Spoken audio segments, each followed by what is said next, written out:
Welcome back to the podcast. Beloved, it is indeed your brother Big VJ checking in. Today's conversation, we're going to shoot the bobo a little bit. Talk about what's trending.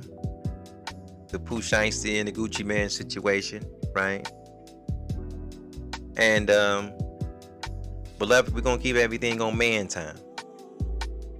Some colorful language will be used. So it's not for the ladies and it's not for the babies, right? But the first thing I want to put on the table about that situation, beloved, is this.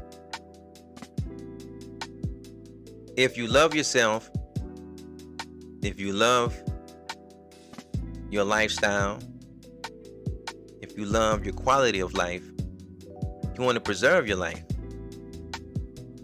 you can't fuck with niggas now. Message. It's not gonna work.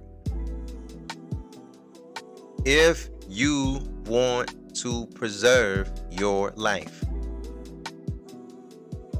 it's unfortunate, right? But you just can't fuck with niggas. Niggas is mindless. They're senseless. They're thoughtless. It's like the ignorance of a nigga is so thick. It's like a cloud, man. That shit is so fucking thick. It's like you stumble across stories, man. That's like you just come across back to back to back to back to back stories. Nigga shit. And all you can think of is these niggas ain't got no brain. They have absolutely no insight on how the fucking world even works. You don't have to be a business major to understand that if you have a gun on somebody, beloved, whatever contract they are signing, if you are signing any contract under distress, it's going to be voided out. It's not valid because the person that's signing it is under distress. That fucking paper don't mean anything. Pooh Shiesty and his dumbass dad obviously didn't know that. I'm looking at these crackers, right? This how cold this shit is, right? Dig this shit, right? I'm literally watching these devils do like a press release, and they're telling about how they caught these niggas. They down in Dallas, they from Memphis. They got Greyhound buses and all this old kind of shit, fingerprints and cameras. And then look, one of the dudes say, right? One of them devils say, Pooh Shiesty had his ankle monitor on. Listen to these niggas now. Buddy had his ankle monitor on during the heist. And then they went on Instagram, right? Because there's always some niggas on Instagram flashing the spoils of war. They taking shit from other niggas. And that cracker say in that Fed briefing, he say, the jewelry that was stolen during the robbery can be seen, listen now, on the Instagram photos from the suspects. You can't get more, bruh. These niggas is mindless, beloved. So what do we say on this podcast? Because now it's a silver lining to almost every situation, and In a lot of situations, you can always learn something, right? And then, in that same situation, where some people can learn something, other people's don't learn nothing, shit just be confirmation for us. That's all it be, for just confirmation. Like, yep, see, this is why we don't fuck with no young niggas. Dude, 26 years old. See, this is why we don't fuck with no young niggas. See, they lack emotional intelligence. That ain't gonna work. Empathy, the fact that no fucking body on the planet even knew who you was, and this dude gave you a shot. He let you get some of his shine. You understand? Because, you know, there's two lights in the world, really. You know, there's a light of righteousness, and then there's a light of unrighteousness, and then niggas is sharing with other niggas this unrighteous light. So he put you in that, and okay, now the world know who you is, and then from what I can hear is some conflict kind of shit going on, and it's funny now, you couldn't get no homies on the line to help you out with the contract situation, but all of a sudden when you get pinched, you can find them. Maybe that's a different story for a different day. So you robbed the family man that owned the business because you wanted to get out of a contract, and it's like your dad was there. Your dad was there. Now I'm thinking about that Boondocks.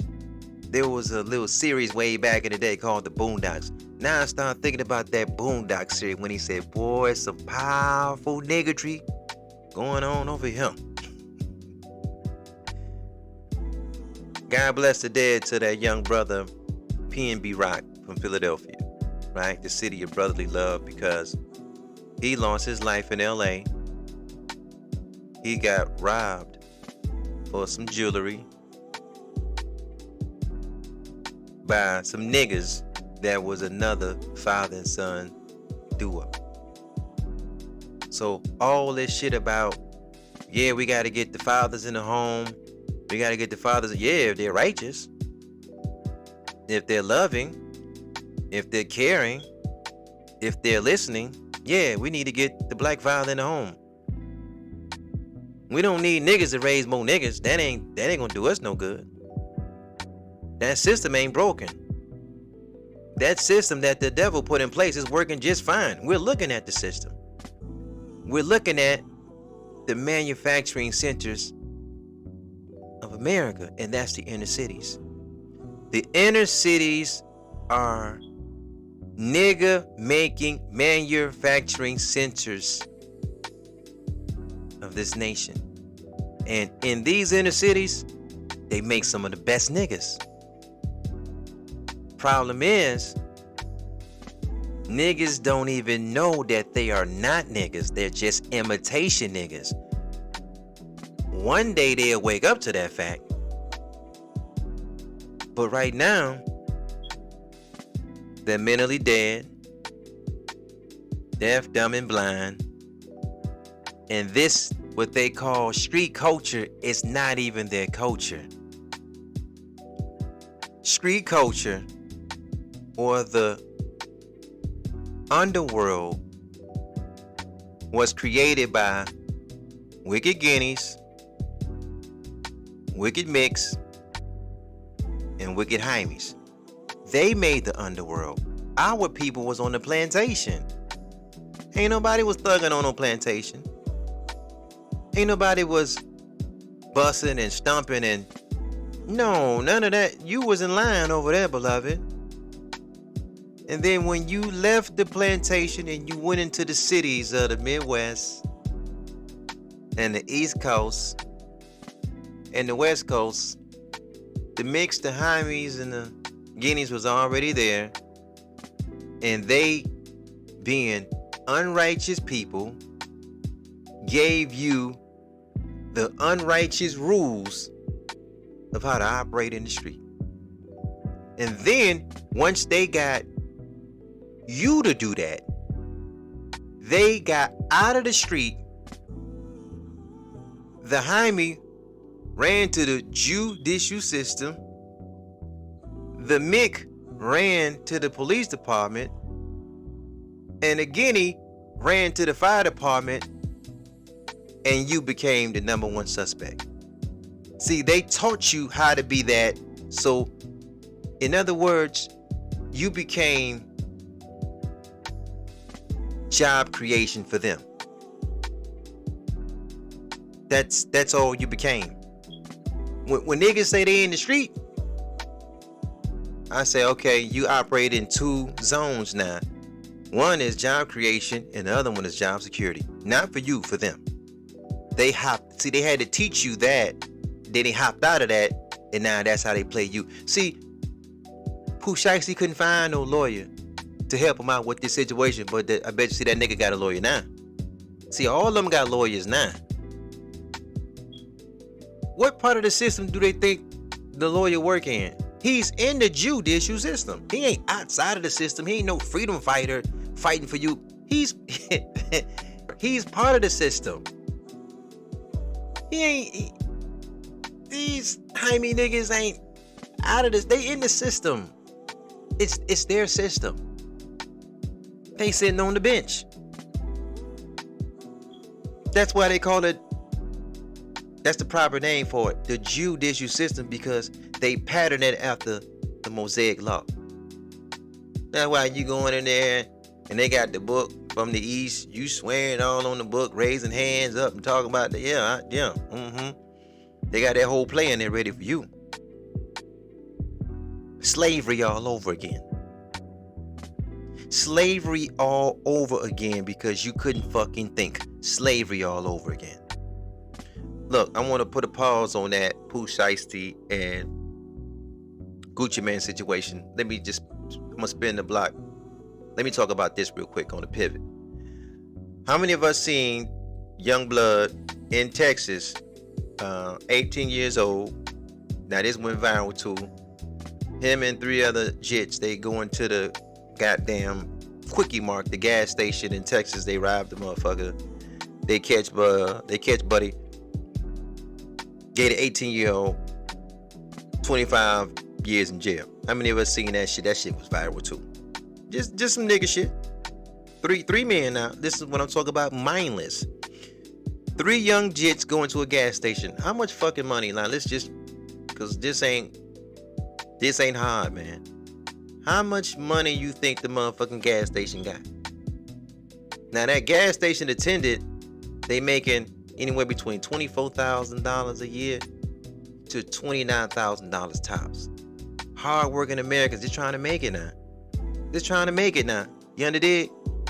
And you go in there and put a pistol in dude's face. We talking about the 18-year-old cat. You go in there and put a pistol in dude's face. It's you and 2 others. You understand what I'm saying? Okay, y'all get caught. But they gave you fucking 25 years for that. But just because everything, beloved, we got to go back to the origin. We talking about the psychology of choice, right? Let's talk about the psychology of choice. How much money did you think was in the fucking Quickie Mart? If I'm using myself as an example, beloved, I ain't fucking been in the gas station in about, 10 to 15 years, dog. Who the fuck, I don't go in the gas station and get a fucking soda, a beer, or some Black & Milds, or cigarettes and shit. Many of us just pull up at the station. We just tap the card on the goddamn pump and we get the pumping and we just pull out that motherfucker. Ain't nobody taking gas. Ain't nobody taking cash in the gas station no more. Who the fuck is doing that? But it's 3 of y'all. So you went down to the Quickie Mart. How much fucking money did you think you was gonna get out of there? I'm saying all that to say this. See, these niggas are so mindless. You can't even be a criminal without a good education. Message. You can't be a good criminal without an education. It's impossible. It's impossible. Pooh Shiesty is in. This nigga finna go Hey, look, man, whatever few pennies you got, that system down there, they gonna bleed you out of whatever the fuck you got. You understand what I'm saying? And then once it does that, your black ass going back to jail. You dig what I'm saying? Okay. Now, once all that take place, you still underneath contract. Your streams is gonna go up. And every penny that you could have made on your own is gonna go to Gucci. Now your dad looked like a fucking weasel. I'm just looking at the play from the outside looking in. Your dad gonna we talking about Pooh Shiesty. Your dad gonna figure a way to get out this jam. And y'all, the rest of y'all niggas, y'all gonna hold that bag. He gonna leave y'all holding that bag. He gonna make it up out of there. See, it's cool that we got black dads in the house, but if he ain't righteous, I mean, okay, what that's gonna do? What that's gonna do? How many of us would have went on that mission with our son? If anything, if we felt like we gotta get aggressive, we gonna say, Junior, you ain't coming on this one. Go ahead, little Junior, you stay behind. Shit, I can go handle this a little bit. You can stay behind. No, you going with the ankle monitor on? So it's two idiots. Just like the PMB situation, God bless his dead, he lost his life. That means Gucci could have lost his life. And then they putting this shit on film. I said the nigga just ain't got no mind. If you want to save yourself, you cannot be around niggas at all. Look, as a father, beloved, it's imperative that we sit our sons down. We tell them we love them. We got their back. Right? We got to instill in them, son, you got the right to author your own future now. Right? That's your right. Everything is about the psychology of choices now. You understand? America is a thinking man's country. The devil run it. So to navigate, you got to be able to weave through three things in America as a black man now, right? Okay, because these choices, beloved, they just not merely individual. You got to carry the weight of breaking the generational curse that comes with a lot of our families from jump, right? But check it out now. When we making decisions now, this is from father to son. There's three paths that I can do my best in helping you out with, but you're going to have to pull the trigger on making the final decision. Your educational path, I can take you to the schoolhouse. But how your educational path is going to fall on you. Whether you hit the books, whether you do the homework, that's all on you. Your career move, that's also on you. What you choose to do in life. And then, last but not least, your personal association. That's every father to son. We can assist with your educational path, career move. We can assist with your personal association, but it's all on you. You got to choose your educational path. You got to do your homework. You got to study for your test. When you get out of school, you got to make the decision if you're going to go to college or you're going to go to trade school or you're going to take your ass to the service. That's on you, son. Your career path is on you. Where the fuck you want to work, that's on you. Your personal association is on you. But when we looking at the kid that ran down and robbed the gas station, and we looking at Pooh Shiesty in them situation, see, these niggas is 0 for 3. They 0 for 3. Fucked up their educational path. So Pooh Shiesty had a second chance on life with his career move. He didn't fuck that up. And then we can see he ran in there with a bunch of idiots, so his personal associations is fucked up too. You 0 for 3, my nigga. They ain't got nowhere to put your ass but in the slammer. But this is something for us as fathers to see. This is something for us as fathers to see. Every black man, we all had to go through those three. It comes with this is life in America now. This is life in America. Your educational path, that's on you. Your career path, that's on you. And look, this is how deep that shit get, beloved. These young niggas don't want to work. They want to get rich overnight. You can tell them about the plant. Hey man, listen. You ain't doing shit. Come on down to the plant. Man, what they start off at? $30 an hour. Niggas don't want that. Niggas want to get, listen to this now. Niggas want to get rich off entry level pay. They don't have shit, no skills, no nothing. They don't have no degree in nothing. They want to come right in the door, make 50, 55. They want to bling bling and all this other shit that they see on TV. It goes back to the psychology of choice. But they're making, America's doing a good job. America is making excellent niggas though. Excellent niggas. They are arguing online. Social media, is Gucci going to tell? That man could have lost his life, bro. What you mean tell? He's a family man. He got a wife, he got kids, he run a business, man. See, when I came up, beloved, the streets was putting pistols in drug dealers' faces, and the jack boys backdoor each other and rob each other and shoot and kill each other. And it was always robbing and tying up and kidnapping a dope dealer. And you ain't go down there and tie up no CEO of the bank or no a motherfucking grocery store or no record label. You didn't do that.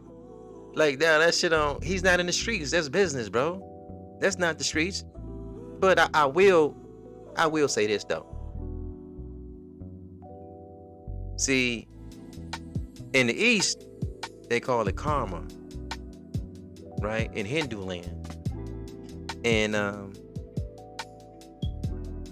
in the Middle East, they say, well, you reap what you sow, right?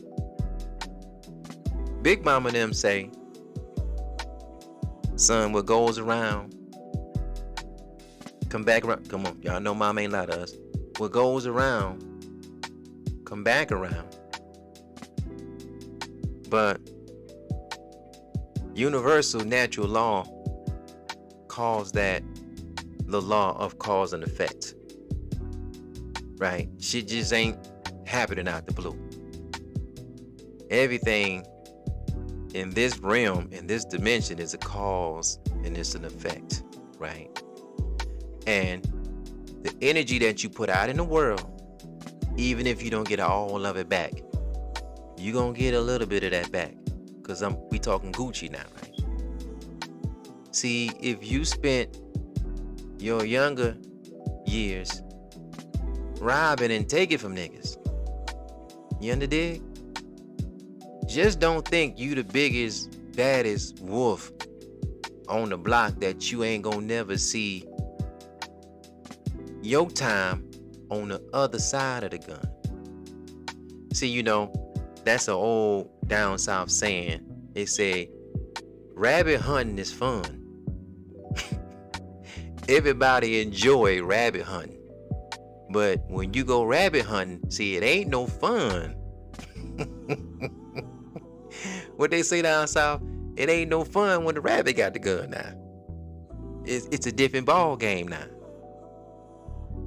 Sometime in this world, you gonna get the little of that back that you put out in the world. It don't matter if you straighten your life out, because I'm pretty sure when you was robbing motherfuckers, they was trying to get their life straight too. So at the end of the day, beloved, all we can say is this, and we're going to continue to say this on this platform. If you want to preserve your life, you got to avoid niggas. got to.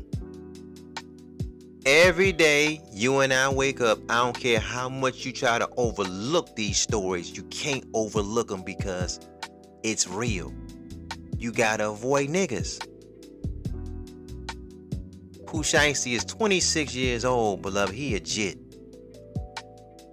There's nowhere in me, this is me personally, there's nowhere I go in my life that I'm in the presence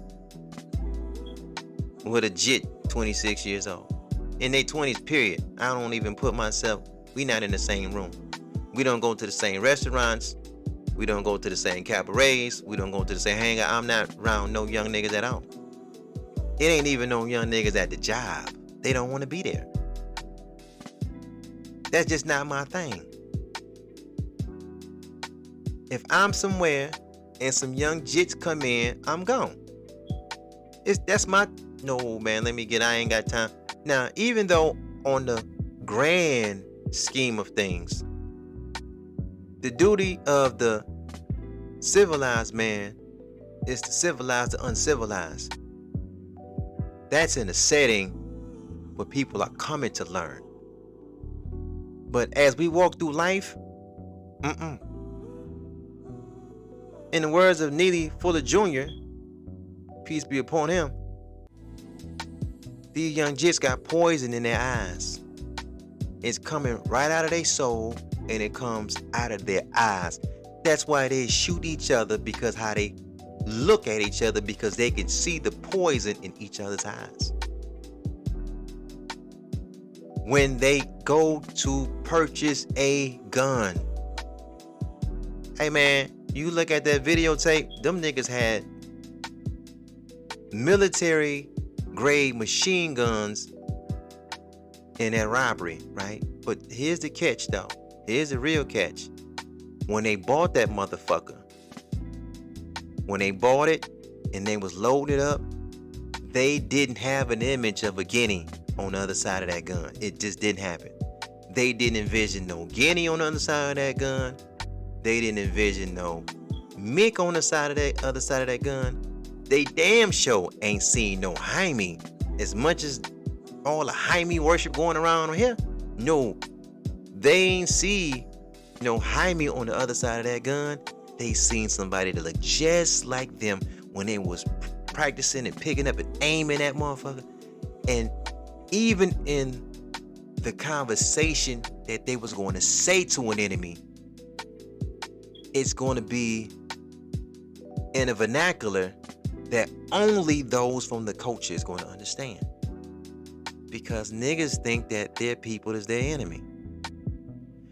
Okay, if I know that, and you know that, and we all know that, what does that mean? We can't be around each other. Why are we around each other? Our salvation, beloved, is marriage and separation. First, from the devil, who is our open enemy. And then from niggas. When you talk to young people, get their self-definition. Get their, who are you? I mean, when you talking to your sons and daughters, who are you? Get their self-definition. When my sons was younger, beloved, I used to say, tell me about yourself, who are you? It was important that as a father, I knew their self-definition. But my pops never did that with me. God bless the dead. He done made this transition.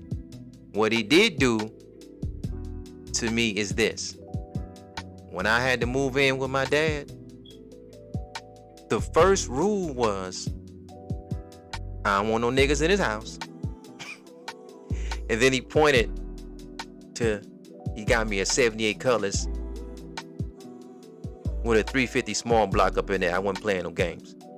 Got me an old school. And he said, son, I don't want no niggas in that car. And beloved, I've been living by that word that my pops gave me as a teenager to this very day. And my desire is that you teach your sons the same. And beloved, we'll leave it there. Peace and black power to you, family. Thank you guys so much for listening. Thank you guys for hanging out. Beloved, this is indeed Real Black Content from Podcast. Hey, man, it's your brother V, man. I'm going to get it with you guys later. Peace, peace, beloved, and more peace.